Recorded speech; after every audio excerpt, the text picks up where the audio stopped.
"Why can't we come in?" I asked the large man standing in front of us. He was wearing a dark suit, and he was tall and strong. He was blocking the door to Zara's nightclub. We could hear the loud dance music behind the door. We wanted to go in. I had lost my job the other day. I needed to have a night of fun. I didn't want to have a lot of stress, so we had to find a way to get inside. The tall man was a bouncer. His job was to let the right people in and to keep everyone else out. He pointed to his clipboard and frowned. "Your name isn't on this list." I looked up at him. He was at least 6 inches taller than me. "How do we get on that list?" My friends Nate and Aaron and I had dressed up. We had driven across town to come to Zara's. The new club was famous, and we wanted to check it out. But the bouncer did not reply. Instead, he looked over my skinny shoulder. There was a long line of people behind me. "How do I get in?" I asked again, and I snapped my fingers. I was trying to get his attention. "You don't," he said. He waved the next guest in a line to come forward. She was a beautiful blonde girl. When I saw her, I had an idea. Wait, I protested. "Our girlfriends are already inside." It was a lie. Aaron looked at me in a strange way. Perhaps he thought, "Is Jack crazy?" "Jack, what are you doing?" Aaron yelled in my ear. He was a good-looking guy, but he was also shy. He never took any risks. "Be quiet," I whispered back. I didn't want the bouncer to hear, but he did hear us. He rolled his eyes and tried to ignore me again. "No, really," I persisted. "Our girlfriends are inside, waiting for us." He lifted a red velvet rope to let the blonde girl pass.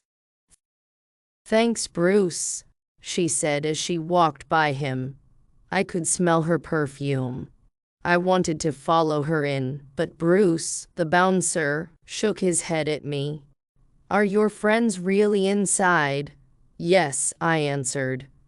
"Our girlfriends." His expression was doubtful. He rubbed his bald head, then he lifted his clipboard again. "Okay, what are their names?" "Their names?" Well, I didn't know their names because they didn't exist. You're done," he said. He smiled and he pushed me aside. Next, we could not get in, so we left Zara's. We went across the street for coffee. "That was dumb, Jack," Aaron said, and he took off his jacket. He had put on his favorite clothes to come out. With his good looks and clothes, he could be an actor, but his attitude was always negative. I felt bad because it had been my idea to go out. Everyone knew it was impossible to get inside Zara's without a reservation, and reservations were impossible to get. But I had wanted to try. Nate ordered his coffee black, along with 2 chocolate glazed donuts. Nate was very different from Aaron. He was more adventurous and happier. Nate loved to eat sweets like cakes and candies, so he was a bit overweight. "I will have the same," Aaron told the waiter. "But unglazed donuts, please." "And what would you like, sir?" the waiter asked me. "I would like to know how to get into that nightclub," I told him. "You can't get in there." "Not without a reservation or a date," he said. "Unless you are a female, of course. It is easy for the girls to go in." "They want more girls inside." "Why?" Aaron asked. "Because the guys will go there and spend money," I nodded. "That's unfair." The waiter shrugged his shoulders. "Maybe, but that's life. If you want to go to Zara's, you will have to find someone to go with you." You want to order anything? Just coffee with milk? No donuts? I looked at my friends. Who eats donuts at 9 o'clock at night?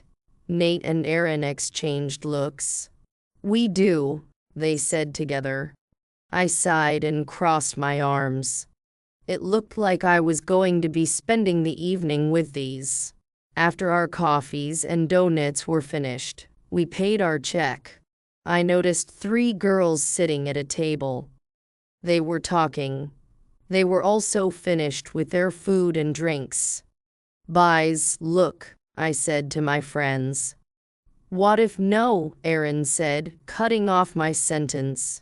Jack, let's just go. But let's just try. Don't you want to see inside Zara's? The girls looked through the window at the long line in front of the nightclub. Then they looked at each other. We don't need you to get inside, said the redhead. But I guess we can help you boys out. By the way, my name is Caprice.